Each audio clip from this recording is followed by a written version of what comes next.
A belligerent American tourist made the worst mistake of his life when he decided to harass a Queen's Guard and his horse at Windsor Castle.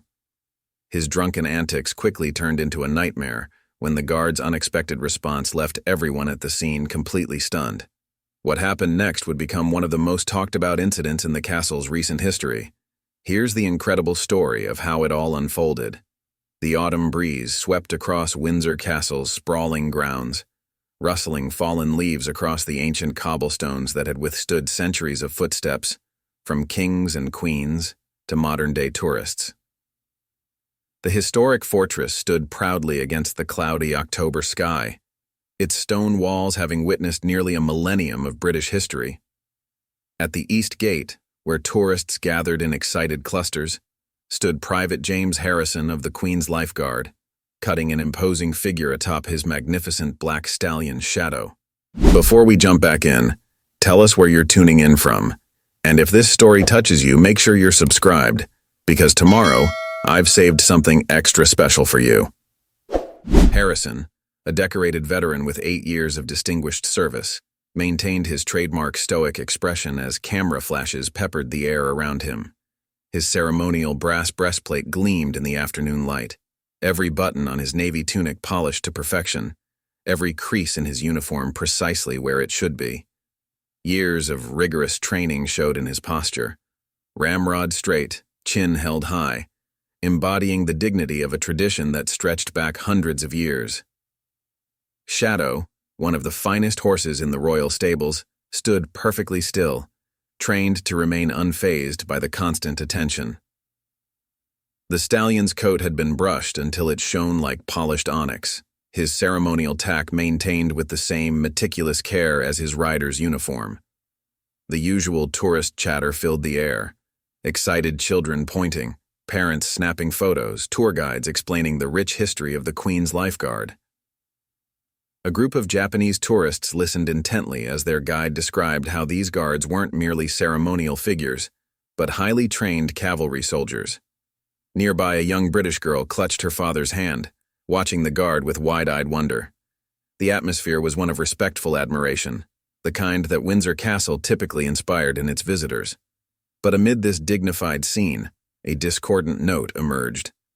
Marcus Thompson, a 35-year-old tech executive from Silicon Valley, stumbled through the crowd, his expensive designer clothes disheveled and a half-empty bottle of premium scotch clutched in his hand.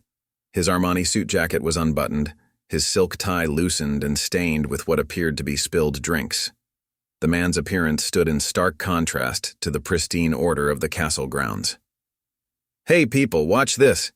Thompson's voice carried across the courtyard, drawing disapproving glances from other visitors. His group of equally intoxicated colleagues hung back, recording on their phones and snickering. The morning's corporate retreat at a nearby luxury hotel had clearly devolved into an afternoon of heavy drinking. Several of them wore conference lanyards around their necks, the logos of their tech company visible as they swayed unsteadily on their feet. Thompson weaved through the crowd, his Italian leather shoes scuffing against the ancient stones.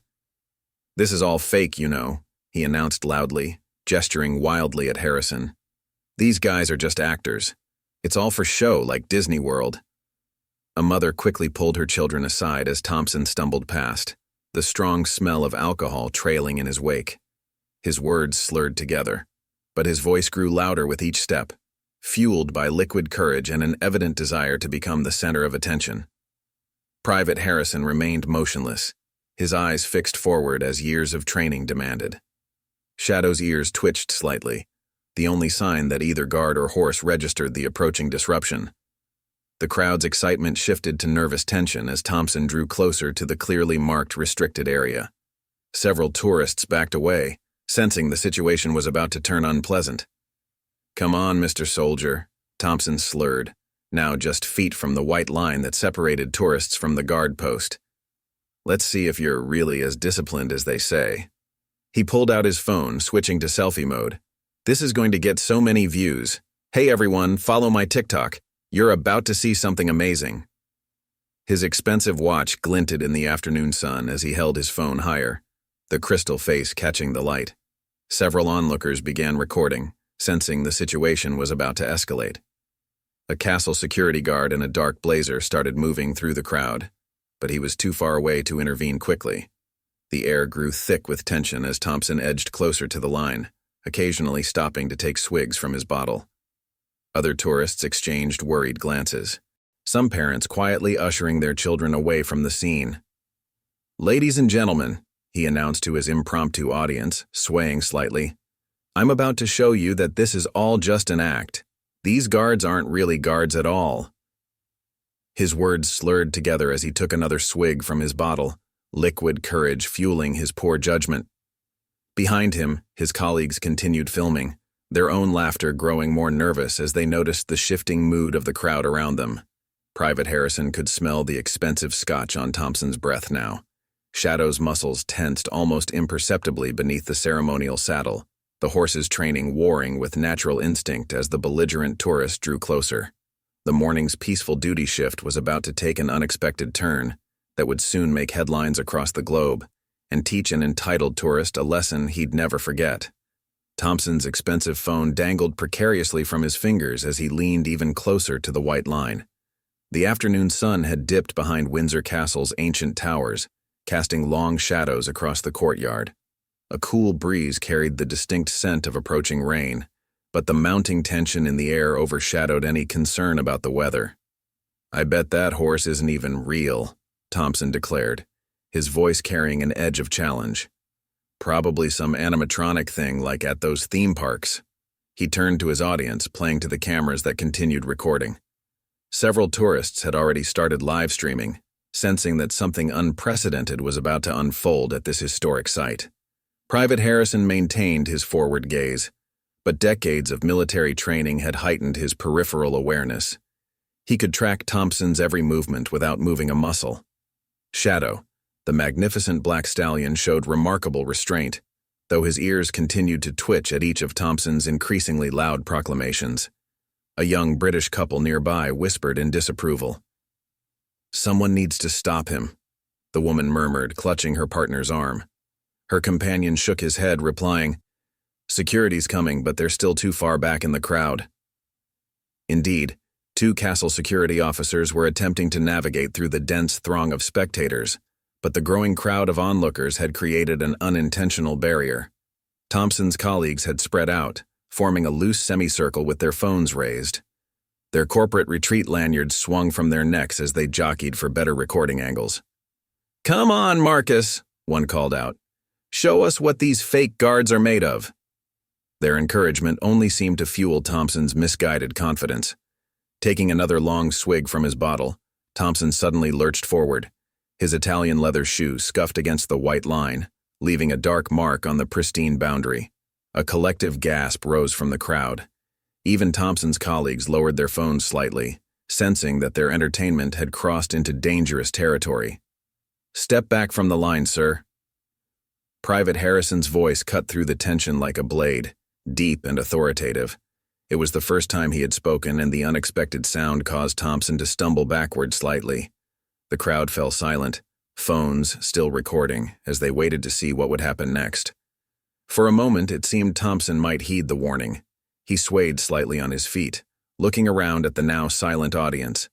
But the combination of expensive scotch and wounded pride proved too potent to overcome.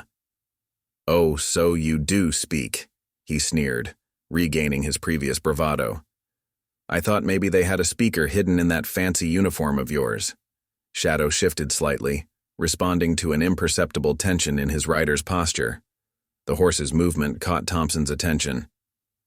"And look at this beautiful creature," he slurred, taking another step closer.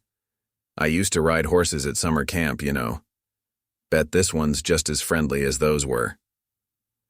Several tourists began backing away, creating a widening circle around the scene. A mother covered her young son's eyes, while others watched in horrified fascination. The castle security officers had finally made it to the outer edge of the circle, but they paused, assessing the situation before intervening. "This is your final warning," Harrison stated, his voice carrying the weight of centuries of military discipline. "Step back from the line immediately." The words echoed off the ancient stone walls, seeming to hang in the air like the approaching storm clouds above. Preparing and narrating this story took us a lot of time, so if you are enjoying it, subscribe to our channel. It means a lot to us. Now back to the story. Thompson's response was to laugh, a harsh sound that shattered the dignified atmosphere of the castle grounds. "Or what, you'll break character?" He turned to his audience again, arms spread wide. "See? It's all just an act. Watch this." What happened next would be replayed millions of times on social media in the coming days. Thompson, in a display of staggering foolishness, reached out toward Shadow's bridle. His manicured fingers, still clutching his phone in one hand and the scotch bottle in the other, extended past the white line. Private Harrison's voice thundered across the courtyard. "In the name of the crown, stand back." The command carried such authority that several tourists jumped and phones almost dropped from startled hands. Even Thompson's drunken swagger faltered for a moment. But it was too late. The tech executive had already committed to his course of action. His hand moved closer to Shadow's face, and he called out, "Come on, beautiful. Let's show everyone how friendly you really are." Shadow's reaction was subtle, but immediate. The horse's ears flattened against his head, a warning sign that anyone with equestrian experience would have recognized instantly. Private Harrison's posture shifted ever so slightly, preparing for what he knew would come next. The atmosphere in the courtyard had become electric. Hundreds of phones captured the moment, their owners hardly daring to breathe. The security officers had finally broken through the crowd, but they too paused, recognizing that they were about to witness something that would become part of Windsor Castle's long history. Thompson, oblivious to the warning signs and the mounting tension, was about to learn exactly why the Queen's lifeguard commanded such respect, and why certain boundaries should never be crossed. Time seemed to slow down as Thompson's hand crossed the forbidden boundary. The scotch bottle slipped from his other hand, shattering against the ancient cobblestones and sending fragments of glass skittering across the ground. The sound of breaking glass was like a starter's pistol, setting off a chain of events that no one in the crowd would ever forget. Shadow, displaying the impeccable training that made him worthy of the Queen's lifeguard, didn't shy away from Thompson's approaching hand. Instead, the magnificent stallion stood perfectly still, muscles tense beneath his gleaming coat. Private Harrison's years of experience told him exactly what was about to unfold, and he subtly adjusted his grip on the reins. "See? He likes me," Thompson declared triumphantly, his words still slurring. His fingers were inches from Shadow's bridle when the horse gave a single, decisive snort, a final warning that the drunk executive was too inexperienced to recognize. The crowd held its collective breath, hundreds of phones still recording what was quickly becoming Windsor Castle's most viral moment of the year. Thompson's colleagues had stopped laughing. One of them, a woman in a designer business suit, called out, "Marcus, maybe you should—" But her warning came too late. Thompson, emboldened by alcohol and ignorance, attempted to grab Shadow's bridle, actually making contact with the ceremonial tack. What happened next was a masterclass in controlled response. Private Harrison, in one fluid motion that spoke of countless hours of training, shifted his weight in the saddle. Shadow, responding to nearly invisible cues from his rider, took a single step sideways. The movement was precise, deliberate, and expertly executed, and it sent Thompson stumbling backward, arms windmilling as he fought to keep his balance. "I said stand back." Harrison's voice boomed across the courtyard with such authority that several tourists jumped. The command seemed to reverberate off the castle walls, a sound that belonged among these ancient stones. Even Thompson, in his inebriated state, finally seemed to register the gravity of his situation. But the tech executive's wounded pride wouldn't let him back down completely. Regaining his footing, he sneered, "Or what? You're just going to sit there on your fancy horse and—" Private Harrison cut him off by doing something that made the crowd gasp. He dismounted. The motion was executed with military precision, each movement deliberate and controlled. Standing at his full height of 6 feet 4 inches, Harrison's impressive figure was even more imposing on the ground. His polished boots hit the cobblestones with a sound that seemed to echo in the sudden silence. Shadow, displaying the partnership that made them one of the guard's most effective pairs, remained perfectly still, creating a protective barrier between his rider and the crowd. The horse's dark eyes remained fixed on Thompson, who had suddenly lost several shades of color from his face. "You have violated multiple protocols," Harrison stated, his voice carrying the weight of centuries of tradition. "Crossing the designated boundary, attempting to interfere with a serving member of the Queen's lifeguard, and endangering both guard and mount." Each offense was enumerated with military precision, each word cutting through Thompson's drunken haze. The castle security officers had finally reached the scene, but they held back, recognizing that this situation now fell under military jurisdiction. The crowd had grown even larger, with tourists from other parts of the castle grounds drawn by the commotion. The only sounds were the click of camera shutters and the occasional murmur of disbelief. Thompson, his previous bravado evaporating like morning mist, took an unsteady step backward. "Look, I was just having a bit of fun," he stammered, his voice having lost its mocking edge. "I didn't mean to." "Sir, you will remain exactly where you are," Harrison commanded, his tone brooking no argument. He touched his radio, and within moments, 2 additional guards appeared from their posts, their boots clicking sharply against the cobblestones as they approached. A police officer, who had been summoned by castle security, emerged from the crowd. The officer's appearance seemed to finally penetrate Thompson's alcohol-addled brain, and the reality of his situation began to dawn on his face. His colleagues had stopped recording, their phones lowered as they watched their friend's entertainment turn into a serious legal matter. "Under the Serious Organized Crime and Police Act of 2005, you are now under official detention," the police officer announced, stepping forward. "Interfering with a member of the Queen's lifeguard in the execution of their duty is a criminal offense." Thompson's face had turned from red to pale. "But I'm an American citizen," he protested weakly, as if his nationality might somehow exempt him from British law.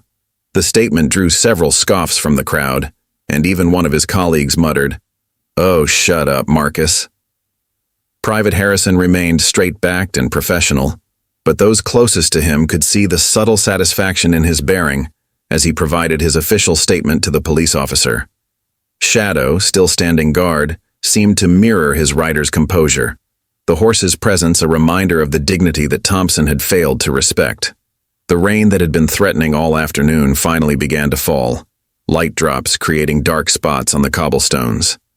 The weather seemed to signal the end of the incident, as Thompson was led away by the police officer, his expensive suit now wrinkled and stained, his swagger replaced by shambling compliance.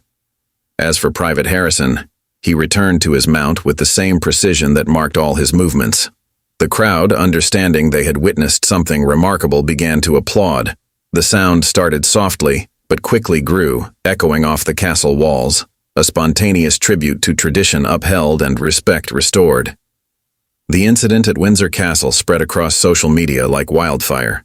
Within hours, dozens of different angles of Thompson's misconduct and subsequent arrest had been uploaded to various platforms. The hashtag #Windsor Guard Justice started trending, and the videos collectively garnered millions of views. Each new upload seemed to capture a different detail: the sound of the shattering scotch bottle, the precise moment Thompson crossed the line, and Private Harrison's masterful handling of the situation. Back at the local police station, Thompson's bravado had completely evaporated. Seated in an interview room, his designer suit now rumpled and stained, he faced the consequences of his actions with growing sobriety. The police officer examining his case, Inspector Sarah Matthews, laid out the severity of his situation with professional detachment. "Mr. Thompson," she began, reviewing the incident report, "you're facing multiple charges under British law. Interference with a member of the Queen's lifeguard is a serious offense. We also have charges of public intoxication, disorderly conduct, and attempting to tamper with military equipment." She paused, letting the gravity of each charge sink in. "Your actions were captured on hundreds of devices and have already been widely shared online." Thompson's tech company colleagues, sobered by the events, had gathered in the station's waiting area. Their corporate retreat had certainly taken an unexpected turn. Janet Chen, the company's vice president of operations, was already on the phone with their legal department back in Silicon Valley, trying to manage what was quickly becoming a PR nightmare. "No, sir," she spoke quietly into her phone. "I don't think we can spin this positively." Yes, he was wearing his company lanyard in all the videos. "No, sir, the British authorities are not interested in our company's status in the tech industry." Meanwhile, back at Windsor Castle, Private Harrison had resumed his post with characteristic professionalism. But something had changed in the atmosphere around him. Tourists now maintained a respectful distance from the White Line, and parents could be heard quietly educating their children about the importance of respecting traditions and boundaries. A senior castle guide, George Pembroke, who had witnessed the entire incident, shared his insights with his tour group. The Queen's Lifeguard aren't ceremonial figures. They're highly trained military personnel with real authority. What you witnessed today was centuries of discipline and training in action. Private Harrison's response was textbook perfect, measured, professional, and effective. The story continued to evolve online. Military historians and royal experts were called upon by news outlets to provide context. Dr. Elizabeth Blackwood, a prominent military historian at Oxford, appeared on BBC News to explain the significance of the incident. "What we saw today was a perfect example of why these traditions endure," she explained. "The Guard's response demonstrated the perfect balance of authority and restraint. Private Harrison's actions will likely be used in training as an example of proper protocol enforcement." Back at the police station, Thompson's situation was growing more complicated. His passport had been temporarily confiscated, and he was informed he would need to remain in the UK pending a court appearance. His company's legal team was scrambling to arrange representation, but the British legal system had its own pace and procedures. Inspector Matthews returned to the interview room with additional paperwork. "Mr. Thompson, we've received statements from multiple witnesses, including several of your colleagues. The castle's CCTV footage has also been reviewed." She placed several photographs on the table, showing the progression of his actions. "Would you like to provide your version of events?" Thompson, now completely sober and looking considerably deflated, stared at the images. I made a terrible mistake," he admitted, his voice barely above a whisper. "I don't know what I was thinking. The alcohol, the showing off, and it all got out of hand." Outside the station, media crews had begun to gather. The story had caught the public's imagination, becoming a talking point about respect, tradition, and the consequences of entitlement. Local residents stopped to share their views with reporters. "Serve him right," declared Margaret Whitmore, a Windsor resident of 40 years. "These young people think everything's a joke, something to post on their social media. Well, he learned today that some things deserve respect." As evening fell over Windsor Castle, Private Harrison completed his shift with the same precision that had marked his response to the incident. In the guardroom, his commanding officer, Captain William Blackwood, reviewed the day's events with him. "Exemplary handling of the situation, Harrison," the captain noted, examining the incident report. "Your response will be added to the training materials. The restraint shown by both you and Shadow was remarkable." Harrison stood at attention, his posture perfect despite the long day. "Thank you, sir. Shadow deserves most of the credit. His training proved invaluable." A ghost of a smile crossed his face. "Though I doubt Mr. Thompson will be visiting any royal residences in the near future." The incident would have lasting repercussions. Thompson's company issued a public statement distancing themselves from his actions and announcing his immediate suspension pending an internal review. The videos became a viral sensation, spawning memes and social media discussions about respect, tradition, and the consequences of arrogant behavior. But perhaps the most significant outcome was the renewed appreciation for the Queen's Lifeguard and what they represent. In the days following the incident, visitors to Windsor Castle showed noticeably more respect for the boundaries and traditions. The white line that Thompson had so carelessly crossed became a symbol of the line between entertainment and duty, between modern irreverence and timeless respect. 1 week after the incident, Windsor Castle had returned to its normal routine, though the echoes of Thompson's actions continued to ripple through both traditional and social media. The morning sun cast long shadows across the courtyard where Private Harrison and Shadow maintained their vigilant watch. But there was a notable difference in how visitors now approached the guard post. Tour guides had incorporated the incident into their presentations, using it as a teaching moment about the real authority and purpose of the Queen's Lifeguard. Sarah Henderson, a veteran guide with 15 years of experience, gathered her group at a respectful distance from the white line. "What happened last week wasn't just about one tourist's poor judgment," she explained to her attentive audience. "It demonstrated why these guards aren't tourist attractions. They're active duty soldiers with serious responsibilities. The incident has actually helped us better educate visitors about the importance of these traditions." Meanwhile, in a London courtroom, Marcus Thompson faced the consequences of his actions. Gone was the designer suit, replaced by a conservative dark blue outfit chosen by his legal team. His company had distanced themselves further, announcing his resignation in a terse press release that emphasized their respect for British institutions. The Magistrate Justice Eleanor Pembroke reviewed the evidence with careful consideration.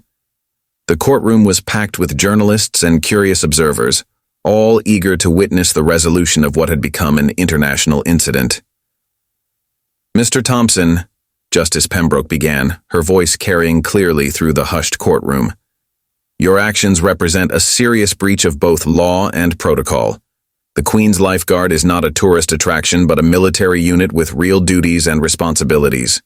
Your behavior, as captured in numerous videos and witness statements, showed a complete disregard for this institution." Thompson stood quietly, a far cry from the boisterous figure who had disrupted Windsor Castle's peace. His legal team had advised him to show complete contrition, though the transformation seemed genuine enough. The week in Britain, unable to leave due to his confiscated passport, had given him time to reflect on his actions. "The court recognizes your guilty plea and expression of remorse," Justice Pembroke continued. "However, we must send a clear message about the seriousness of interfering with military personnel in the execution of their duties." She paused, consulting her notes. "You are hereby fined £10,000 to be paid immediately. Additionally, you will be banned from approaching any royal or military installation in the United Kingdom for a period of 5 years. The sentence made immediate headlines. Social media exploded with commentary, most of it supportive of the court's decision. The hashtag number Respect the Guard began trending, accompanied by clips from the incident and educational posts about the Queen's Lifeguard's history and purpose. Back at Windsor Castle, Private Harrison's handling of the incident had earned him unexpected recognition. The military command had reviewed his actions and determined they would be used in training materials as an example of proper protocol enforcement. Captain Blackwood called Harrison into his office to deliver the news. "Your response was textbook perfect, Harrison," the captain stated, standing by his office window overlooking the castle grounds. "Measured, professional, and effective. The military police have requested permission to use the incident footage in their training programs. Your actions will help teach the next generation of guards how to handle similar situations." Harrison stood at attention, his posture as perfect as ever. "Thank you, sir, though I hope such training won't be necessary too often." The incident had broader implications for tourist behavior at royal sites across Britain. The Royal Parks and Palaces Authority announced new measures to better educate visitors about appropriate conduct around military personnel. Enhanced signage was installed, and tour operators were required to include specific briefings about respectful behavior in their orientations.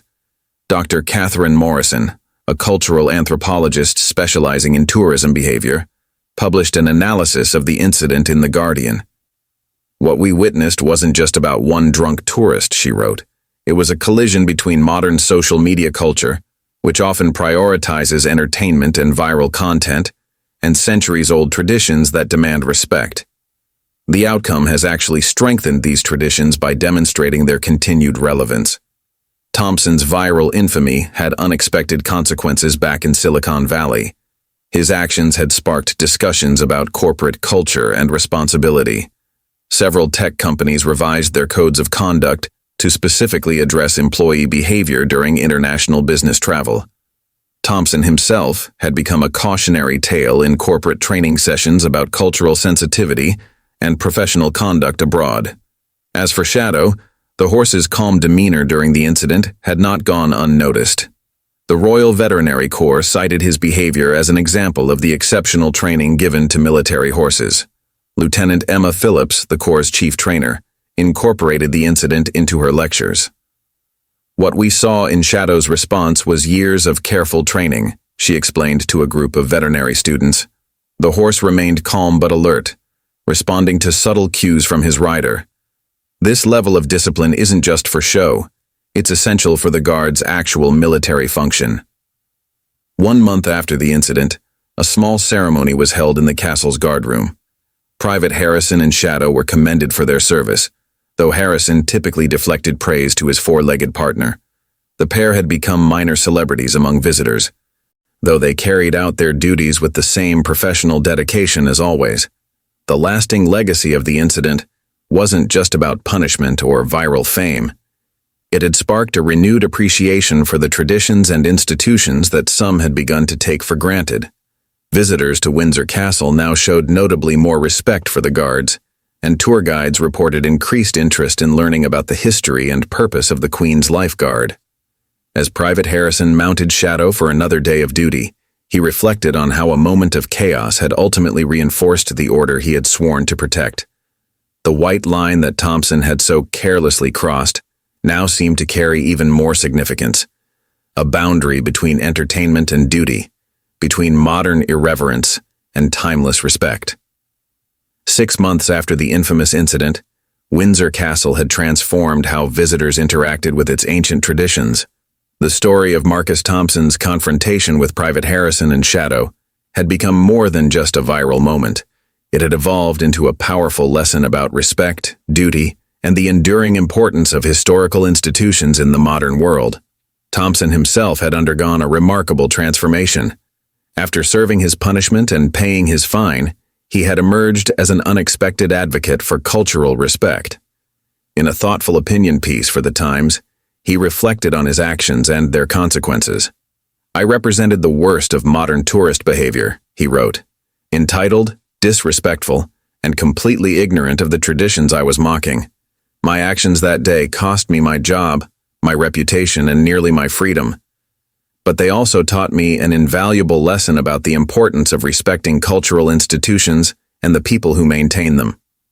His article had struck a chord, particularly in the tech industry where he had once been a rising star.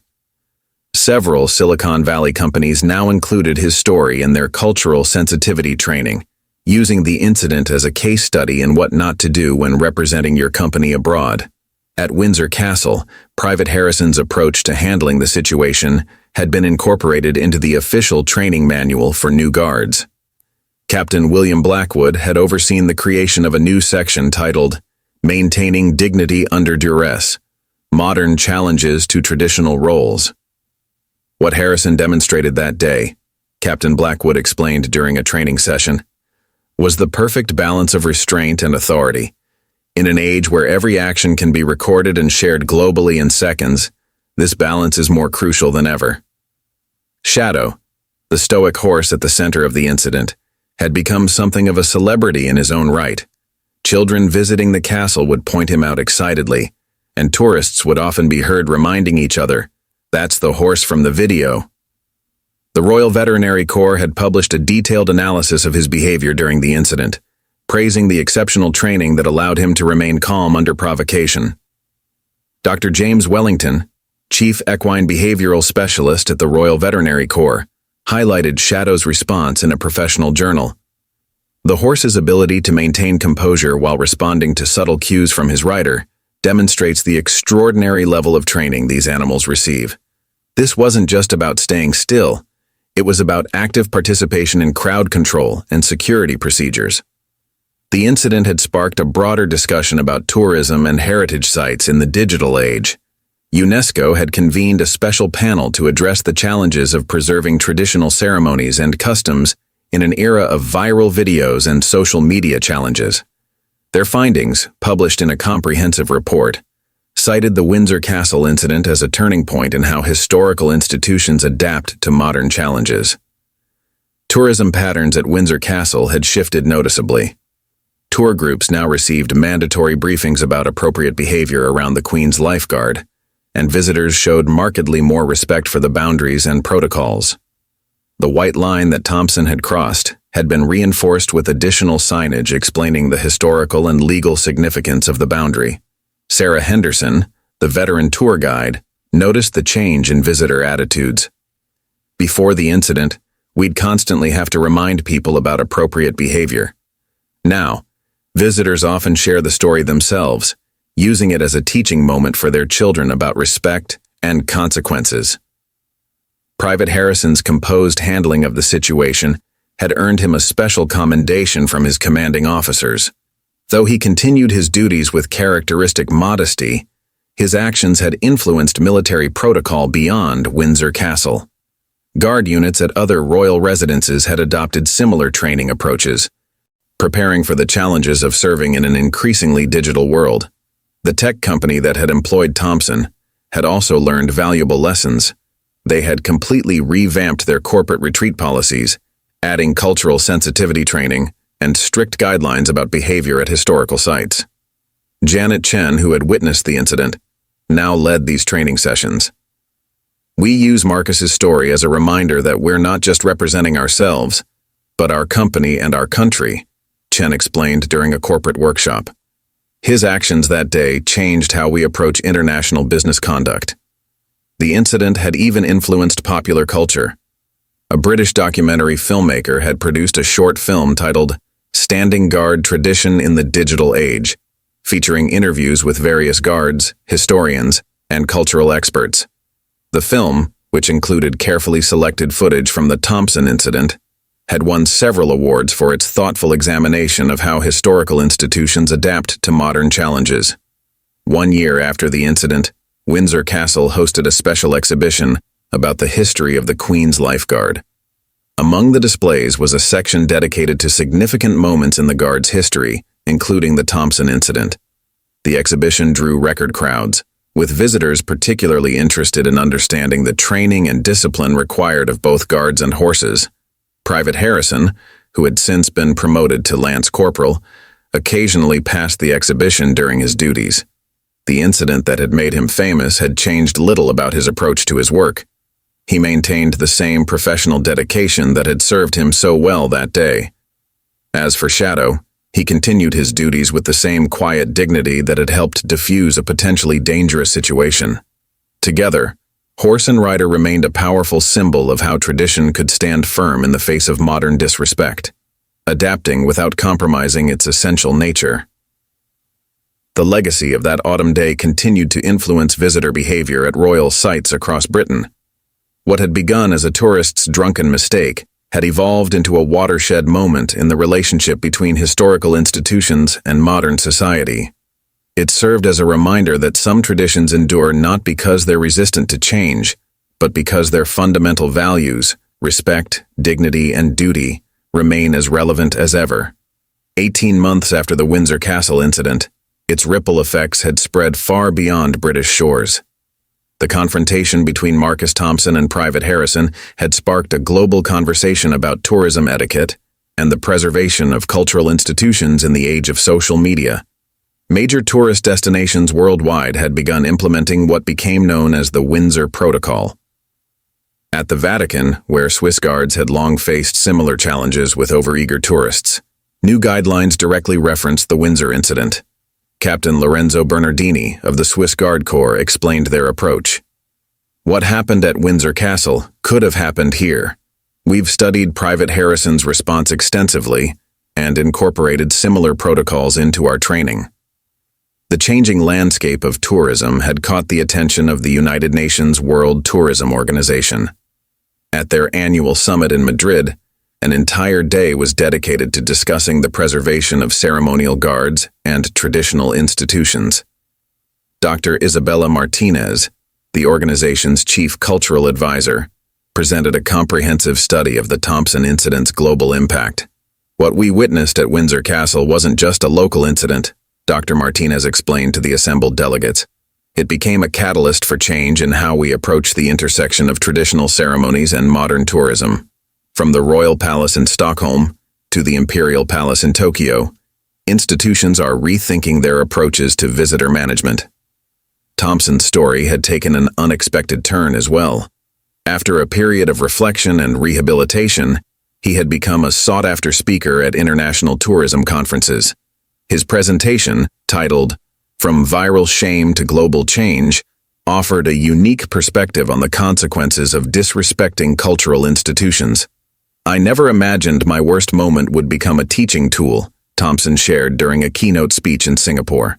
"But if my experience helps prevent others from making similar mistakes, perhaps some good has come from it." His talks now commanded substantial fees, all of which he donated to organizations preserving military and cultural heritage sites. Social media platforms had also evolved in response to the incident. TikTok, Instagram, and YouTube had implemented new content guidelines specifically addressing behavior at historical and military sites. Videos promoting disrespectful interactions with ceremonial guards were now quickly removed, often accompanied by educational pop-ups about cultural respect. Sarah Chen, head of content policy at a major social platform, explained their approach. "The Windsor incident showed us that we needed to take a more active role in promoting responsible tourism. It's not enough to just remove harmful content. We need to educate users about why certain behaviors are inappropriate." The academic world had taken notice as well. Universities offering tourism and hospitality programs had developed new courses examining the relationship between traditional institutions and modern visitors. The Windsor case study became required reading, with students analyzing everything from crowd psychology to crisis management. Professor Robert Mitchell at Cornell's School of Hotel Administration had developed an entire module around the incident. What makes this case so valuable is how it perfectly encapsulates the challenges of preserving tradition in a digital age. Private Harrison's response has become a masterclass in maintaining authority without escalating conflict. The incident had even influenced popular culture beyond social media. A British production company had begun development on a historical drama series about the Queen's lifeguard, with one episode specifically inspired by the Thompson incident. The show's writers worked closely with military advisors to ensure accurate portrayal of guard protocols and training. Private Harrison, now Sergeant Harrison after another well-deserved promotion, had been consulted for the television series. Though still characteristically modest, he recognized the importance of sharing his experience. "If telling our story helps preserve these traditions for future generations, then it's worth breaking our usual silence." Shadow, the horse whose calm demeanor had contributed significantly to the incident's peaceful resolution, had become the subject of a children's book series teaching young readers about respect, duty, and tradition. Shadow's Guard Duty, written by renowned children's author Elizabeth Blackwood, had become a bestseller and was now part of many schools' character education programs. The Royal Veterinary Corps had expanded their research into equine behavior under stress, using footage from the incident to train new military horses. Dr. James Wellington's follow-up study had revealed fascinating insights into the horse-rider relationship during high-stress situations. What we observed between Shadow and Harrison was a masterclass in silent communication and mutual trust. Tourism organizations worldwide had begun implementing virtual reality simulations based on the incident, allowing visitors to experience firsthand the importance of respecting ceremonial guards and historical traditions. These immersive experiences, available at major tourist sites, had proven remarkably effective at modifying visitor behavior. As the second anniversary of the incident approached, Windsor Castle prepared to open a permanent exhibition dedicated to the history of visitor guard interactions. The installation, featuring interactive displays and historical reenactments, served as both a reminder of past incidents and a guide for future conduct. Looking back, what had begun as a tourist's drunken mistake had evolved into a global movement for more respectful and mindful tourism. The phrase "don't pull a Thompson" had entered the international travel lexicon, serving as a shorthand reminder to maintain proper decorum at historical sites. 2 years after the incident, the digital landscape of tourism had undergone a remarkable transformation. The Thompson effect, as it had become known in social media circles, had revolutionized how people documented and shared their experiences at historical sites. Major influencers and content creators now prided themselves on promoting respectful tourism, with many citing the Windsor Castle incident as their wake-up call. Jessica Chen, a travel influencer with over 5 million followers, had built her brand around responsible tourism. Before the Thompson incident, getting close to guards or crossing boundaries was seen as edgy content. Now, my most popular videos are about understanding and respecting the traditions we encounter while traveling. The gaming industry had also been influenced by the incident. A popular mobile game developer had created Guardian Duty and Honor, a simulation game where players experienced life as a ceremonial guard. The game, developed with input from actual guards, including Sergeant Harrison, had become an unexpected hit, particularly among young players. We wanted to show that maintaining composure isn't passive, it's an active skill, explained lead developer Marcus Wright. Players quickly learn that true strength lies in controlled responses rather than reactive behavior. The game had won several awards for its educational value and cultural sensitivity. Corporate training had evolved significantly as well. Major international companies had developed what they called Thompson-proof protocols for employees traveling abroad. These comprehensive guidelines went beyond basic cultural sensitivity training to include specific modules about interacting with ceremonial guards and historical institutions. Sarah Martinez, head of international relations at a Fortune 500 company, explained their approach. We now include virtual reality simulations of the Windsor incident in our training. Employees experience both perspectives, the guards and the tourists. It's been remarkably effective at preventing similar incidents. The incident had also influenced architectural and urban planning discussions. When the Tower of London underwent renovation, the designers specifically considered the Thompson scenario in their security planning. The new visitor flow patterns and boundary markers were explicitly designed to prevent similar confrontations while maintaining the site's historical integrity.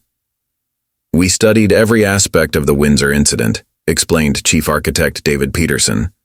Everything from the placement of barriers to the angle of security cameras was influenced by lessons learned that day. We are creating spaces that naturally encourage respectful behavior. The academic world continued to mine the incident for insights. Dr. Catherine Wong at Harvard's School of Anthropology had published a groundbreaking paper titled Digital Age Traditions: The Windsor Incident as a Cultural Watershed Moment. Her analysis highlighted how the event had bridged the gap between historical preservation and modern social media culture. What's fascinating about the Thompson incident, Dr. Wong observed, is how it created a new paradigm for traditional institutions in the digital age. It showed that maintaining historical dignity doesn't mean refusing to adapt to modern realities. Tourism boards worldwide had developed standardized training programs based on the incident. The Windsor Standard, as it became known, provided clear guidelines for handling confrontations between tourists and ceremonial guards. From Edinburgh Castle to the Forbidden City in Beijing, these protocols had become the gold standard for tourist site management. Even the film industry had taken notice. A major Hollywood studio had begun production on a documentary series titled Guards: The Thin Ceremonial Line, exploring how various ceremonial guards worldwide maintained their traditions in the modern age. The Windsor incident was set to feature prominently in the series' debut episode. The tech industry, where Thompson had once been a rising star, had undergone its own revolution in corporate culture. Silicon Valley companies now emphasized historical empathy in their corporate values, with several major firms requiring executives to complete cultural sensitivity training before international travel. Marcus Thompson himself had continued his journey of redemption. His speaking engagements had evolved into a full-fledged consulting business, helping organizations navigate the intersection of traditional institutions and modern behavior. My mistake created a blueprint for what not to do, he reflected. Now I help others ensure they never need such a harsh lesson. Shadow, the horse whose composure had played such a crucial role in the incident, had become the subject of scientific study. Researchers in equine behavior had identified what they called the shadow response, the ability to maintain calm while signaling authority. This concept was now taught in military and police horse training programs worldwide. At Windsor Castle, the impact remained evident in subtle but significant ways. Visitor behavior had transformed so dramatically that other historic sites sent observers to study their protocols. The white line that Thompson had crossed had become more than a boundary. It was now a symbol of the line between respect and irreverence in the digital age. Sergeant Harrison's training methods had been formalized into what the military called the Harrison Protocol. This comprehensive approach to handling confrontations while maintaining ceremonial dignity had been adopted by guard units across the Commonwealth and beyond. The incident had even influenced how history itself was being preserved. The British Military Archives had created a new category specifically for documenting interactions between ceremonial guards and the public, recognizing that these encounters were becoming an important part of modern military history. 5 years after the Windsor Castle incident, its influence had become deeply woven into the fabric of global tourism culture. What had begun as a viral moment had matured into a cultural touchstone, fundamentally altering how people interacted with historical institutions worldwide. The transformations were evident in ways both subtle and profound. The United Nations Educational, Scientific, and Cultural Organization, UNESCO, had established the Global Heritage Guard program, inspired directly by the Thompson incident. This innovative initiative paired ceremonial guards from different cultures to share experiences and techniques. A Japanese Imperial Guard might spend a week observing at Windsor Castle, while a Queen's Life Guard would study at the Imperial Palace in Tokyo. The exchange program has revealed fascinating parallels in how different cultures maintain their ceremonial traditions, explained Dr. Hiroshi Tanaka, the program's director. Whether it's the Swiss Guard at the Vatican or the Royal Guard in Thailand, we've discovered universal principles of dignity and restraint that transcend cultural boundaries. Virtual tourism had evolved in unexpected ways, partly due to the incident's influence. Leading tech companies had developed sophisticated historical site simulators that allowed potential visitors to practice appropriate behavior in virtual environments. These programs, initially created for tourist education, had found surprising applications in diplomatic training and cultural studies. Emma Richardson, chief developer at Virtual Heritage Technologies, demonstrated their latest software. Users can experience various scenarios, including situations similar to the Thompson incident. The program provides real-time feedback on their behavior and decisions. It's particularly popular with school groups preparing for field trips. The psychology of tourist behavior had become a distinct field of study. Dr. Rachel Cohen's groundbreaking work at Oxford University focused on what she termed ceremonial space psychology. Her research, which extensively referenced the Windsor incident, explored how traditional ceremonies influenced modern human behavior. What's fascinating about the Thompson case, Dr. Cohen noted, is how it perfectly illustrated the collision between modern casual attitudes and ancient formal traditions. It's become a textbook example of why ceremonial boundaries aren't just physical, they're psychological and cultural. The incident had also influenced children's education in unexpected ways. Primary schools across Britain had incorporated lessons about ceremonial guards into their citizenship curriculum. The popular Guard for a Day program allowed students to learn about the discipline and dedication required for ceremonial duties. Sarah Thompson, no relation to Marcus, taught these lessons at a London primary school. Children are naturally curious about the guards. Using the incident as a teaching tool helps them understand the importance of respect and tradition in a way that resonates with their digital native perspectives. The fashion industry had even felt the impact. Several luxury brands had launched collections inspired by ceremonial guard uniforms, with a portion of proceeds supporting historical preservation. These designs emphasized dignity and tradition, while acknowledging modern sensibilities. The Thompson incident reminded us that these uniforms aren't costumes. They're symbols of living traditions, explained fashion designer Charlotte Way. Our collection pays homage to that heritage while supporting its preservation. Social media platforms had developed sophisticated algorithms to identify and promote respectful tourism content. The Heritage Respect Index, implemented across major platforms, used AI to analyze tourist behavior in videos and photos at historical sites. Content showing appropriate conduct received preferential placement in feeds. Marcus Thompson's journey had taken another surprising turn. He had established the Thompson Foundation for Cultural Preservation, which funded programs teaching digital-age tourists about historical respect. The Foundation's annual conference in London had become a major event in the heritage tourism calendar. My greatest mistake became my life's purpose, Thompson reflected during the Foundation's 5th anniversary. We're not just preventing incidents like mine, we're building bridges between modern visitors and ancient traditions.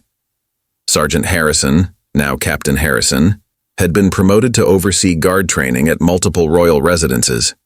His approach, emphasizing dignity under pressure, had become known as the Harrison Doctrine. Military units worldwide studied his handling of the incident as a model of professional restraint. Shadow, the horse whose composure had helped defuse the situation, had retired to the Royal Mews, where he helped train new cavalry horses.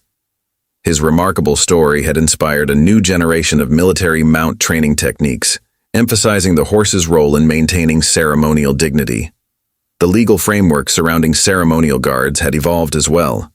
The Ceremonial Protection Act had been passed in Parliament, clearly defining the authority and protections afforded to ceremonial guards.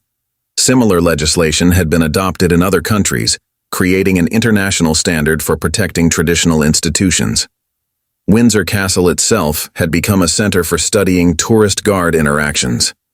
The Center for Ceremonial Studies, established in the castle's Edward III Tower, hosted researchers from around the world. Their work focused on preserving traditional ceremonies while adapting to modern tourism pressures. As the years passed, the incident's impact continued to evolve in unexpected ways. What had begun as a moment of confrontation had transformed into a catalyst for global understanding.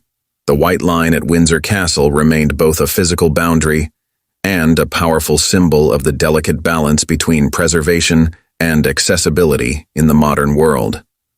A decade after the Thompson incident, Windsor Castle hosted a remarkable gathering. The Global Heritage Protection Summit brought together ceremonial guards, tourism experts, and cultural preservation specialists from around the world.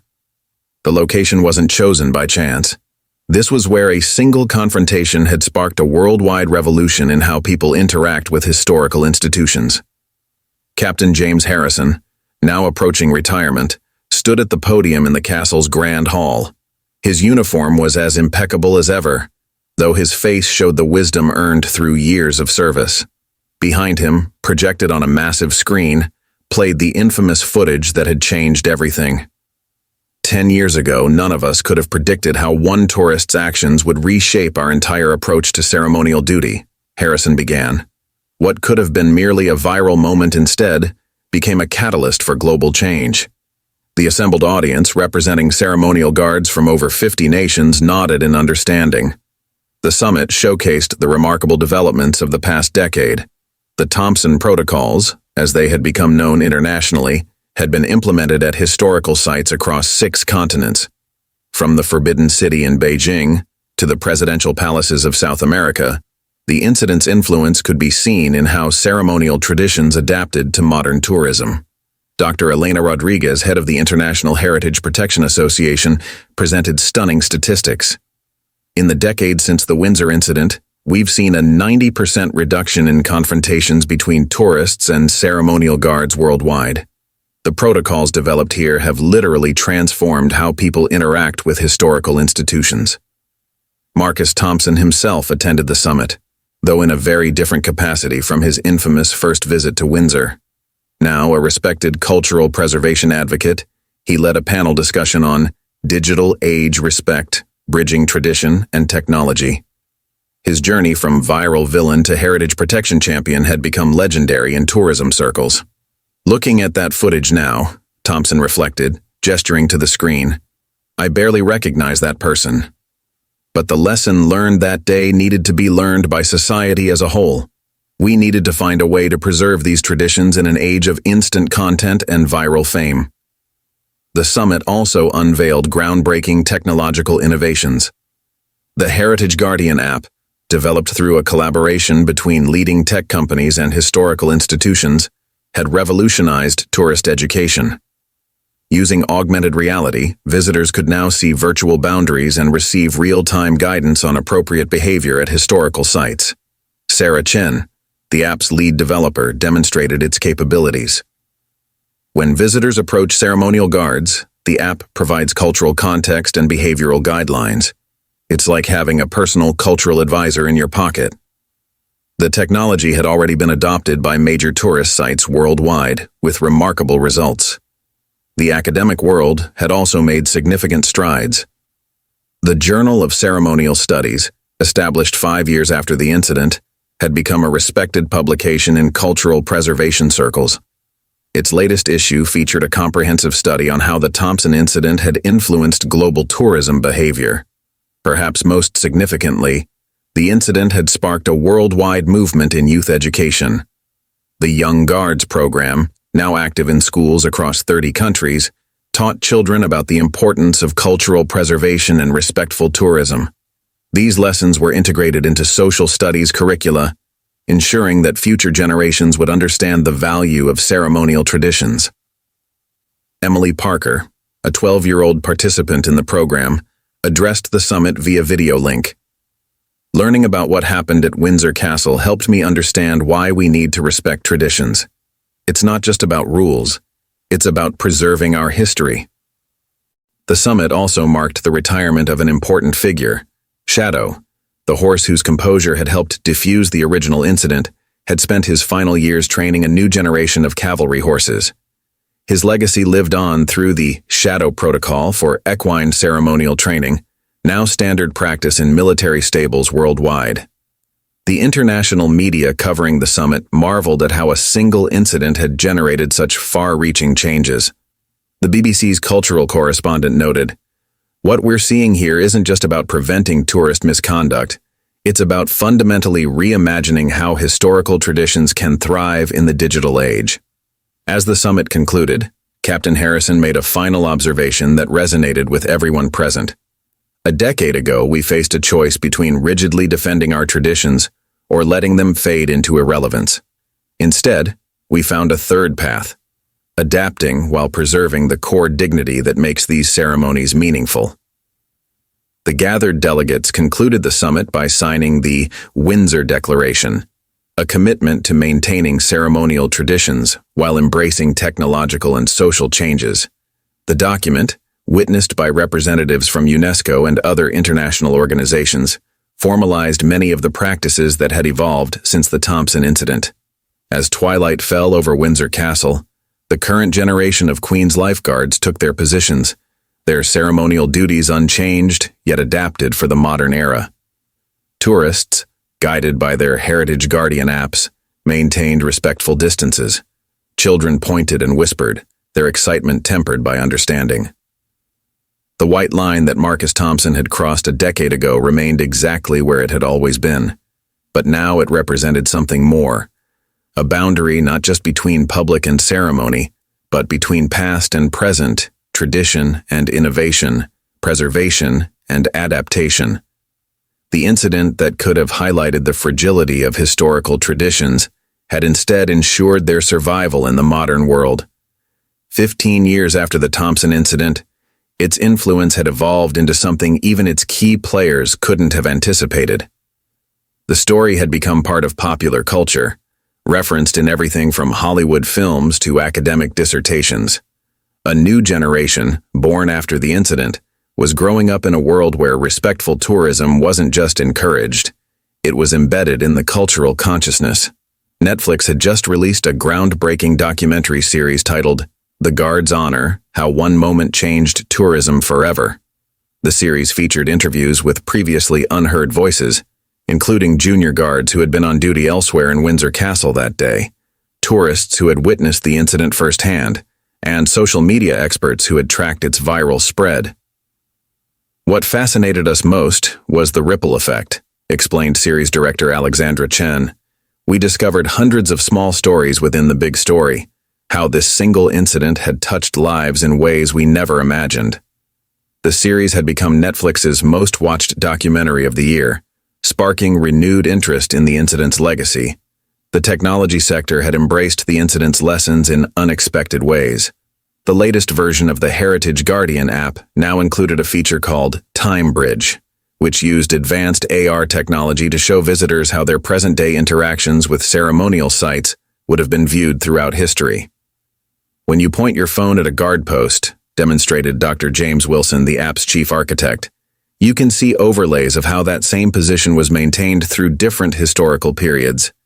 It helps visitors understand they're not just interacting with a person in uniform, they're participating in centuries of living history. Universities had begun offering specialized degrees in heritage tourism management, with the Thompson incident serving as a core case study. The University of Edinburgh had established the world's first Center for Ceremonial Preservation Studies, where students from around the globe studied the delicate balance between traditional ceremonies and modern tourism. Professor Maria Gonzalez, the center's director, explained their approach. We're not just teaching students about what happened at Windsor Castle. We're preparing them for what hasn't happened yet. How do we preserve these traditions as technology continues to advance? What happens when virtual reality tourism becomes mainstream? The incident had even influenced space tourism training. As commercial space flights became more common, companies like SpaceX and Blue Origin incorporated lessons from the Thompson protocols into their tourist preparation programs. Space, like a ceremonial guard post, demands respect for boundaries and protocols, explained astronaut training coordinator David Chen. Marcus Thompson's foundation had expanded its scope to include virtual reality reconstructions of historical ceremonies worldwide. These immersive experiences allowed people to understand the significance of ceremonial traditions from cultures they might never visit in person. The project had won numerous awards for its contribution to cross-cultural understanding. What began as my personal redemption story has grown into something far greater, Thompson reflected during a TED Talk that had garnered millions of views. We're not just preserving traditions, we're building bridges between past and future, between cultures and generations.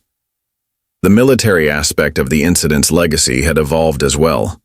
The British Army had established an annual HARASS Excellence in Ceremonial Duty Award, presented to guards who demonstrated exceptional poise and professionalism in challenging situations. The award ceremony, held at Windsor Castle, had become a prestigious event in the military calendar. Shadow's legacy lived on through an innovative breeding program at the Royal Mews. Horses descended from the famous stallion were specifically bred and trained for ceremonial duties, known for their exceptional temperament and ability to remain calm under pressure. These horses, dubbed Shadow's Legacy, were highly sought after by ceremonial units worldwide. The fashion industry continued to be influenced by the incident, but in increasingly subtle ways. Ceremonial chic had evolved into a respected design philosophy that emphasized dignity and tradition while embracing modern aesthetics. Major fashion houses regularly consulted with military historians to ensure their interpretations remained respectful. Perhaps most significantly, the incident had influenced how society viewed the preservation of tradition itself. Rather than seeing ceremonial guards as relics of the past, people had come to understand them as living links between history and the present, adaptable yet unchanging in their core values. A new permanent exhibition at the British Museum, Guarding Tradition, Ceremony in the Digital Age, explored this evolution. The centerpiece was an interactive installation that allowed visitors to experience the Thompson incident from multiple perspectives, including that of the guard, the horse, and various bystanders. 20 years after the incident that changed tourism forever, Windsor Castle prepared for a historic ceremony. The 2 decades of dignity commemoration would mark not just an anniversary, but a fundamental shift in how humanity approached its cultural heritage. The castle grounds, where Marcus Thompson had once stumbled across that fateful white line, now hosted representatives from every major ceremonial guard unit in the world. Captain James Harrison, now retired but still standing tall, walked the grounds with his grandson, James Jr., who had recently joined the Queen's Lifeguard himself. They stopped at the exact spot where the incident had occurred, now marked with a subtle bronze plaque that read, "Here tradition stood firm, and the world learned to listen." "You know, grandfather," the young guard said, adjusting his ceremonial uniform, "my generation can hardly imagine someone behaving the way Thompson did. It seems almost unreal now.